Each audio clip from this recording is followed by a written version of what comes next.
आइए अब आपको सुनाते हैं शरद पूर्णिमा की व्रत कथा। कथा के अनुसार एक व्यापारी की दो बेटियां थीं। वह दोनों भगवान विष्णु और देवी लक्ष्मी का आशीर्वाद पाने के लिए पूर्णिमा का व्रत रखती थीं। बड़ी बेटी व्रत का अनुष्ठान पूरे संस्कारों के साथ करती थी, जबकि छोटी वाली व्रत का आयोजन उपेक्षा से करती थी। जब उन दोनों का विवाह हो गया तब कुछ समय के बाद दोनों को संतान की प्राप्ति हुई। बड़ी बेटी को एक स्वस्थ पुत्र की प्राप्ति हुई, लेकिन छोटी बेटी की संतान अधिक समय तक जीवित नहीं रह पा रही थी। ऐसा कई बार हुआ। जन्म के कुछ समय बाद ही उसके बच्चों की मृत्यु हो गई। इससे परेशान होकर वह एक साधु के पास गई और उनसे इसका कारण व उपाय पूछा। साधु ने उसे बताया कि यह सब उसके द्वारा पूर्णिमा व्रत में उपेक्षा करने के कारण हुआ है। तब उसे अपनी भूल का एहसास हुआ और उसने पूर्णिमा व्रत का पुनः संकल्प लिया। शरद पूर्णिमा व्रत का पूरी निष्ठा से पालन किया, लेकिन फिर भी उसके अगले शिशु की जन्म के तुरंत बाद ही मृत्यु हो गई।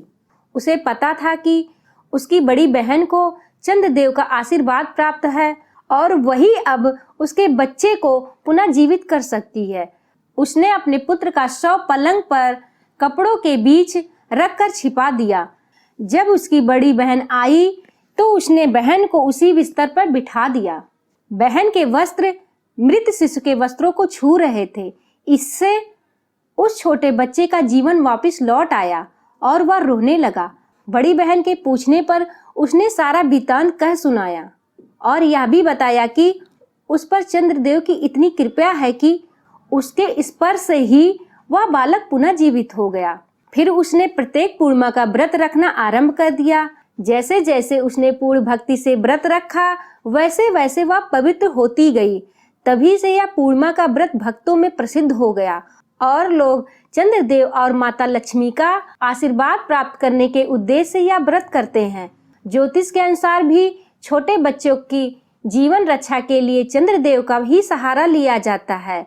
उन्हें सोमवार के दिन चांदी का चंद्रमा पहनाने से बहुत से कष्टों व असमय मृत्यु से बचाया जा सकता है। तो दोस्तों, यह थी शरद पूर्णिमा की व्रत कथा। यह व्रत कथा आपको कैसी लगी? अपने अनुभव कमेंट के जरिए हमारे साथ शेयर करिए, लाइक करिए, शेयर करिए और चैनल को सब्सक्राइब करना मत भूलिएगा। नमस्कार।